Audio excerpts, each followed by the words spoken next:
बता दें कि अतीक अहमद से जुड़ी ये बड़ी खबर आ रही है। अतीक अहमद को लेकर रवाना हुई है यूपी पुलिस। साबरमती जेल से अतीक को लेकर रवाना हुई पुलिस। साबरमती जेल से प्रयागराज लाया जा रहा है अतीक अहमद। 28 मार्च की रात अतीक को लेकर प्रयागराज पहुंचेगी पुलिस। 45 रुकनी टीम की निगरानी में अतीक अहमद को लाया जा रहा है। बड़ी खबर इस वक्त की आप तक पहुंचा रहे हैं अतीक अहमद से जुड़ी हुई।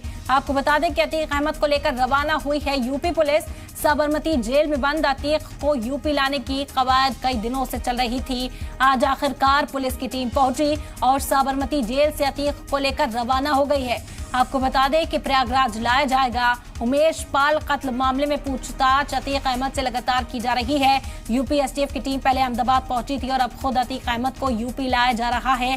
यहीं पर आगे की तफ्तीश की जाएगी। बता दें कि 28 मार्च की रात को अतीक को लेकर प्रयागराज पहुंचेगी पुलिस।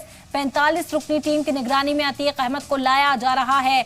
भारी सिक्योरिटी देखी गई थी साबरमती जेल के बाहर भी। उत्तर प्रदेश लाने तक के बीच का जो सफर होगा वो भी निगरानी में ही गुजरेगा। आपको बता दें कि 45 रुकनी टीम है जो अतीक अहमद पर नजर रखेगी।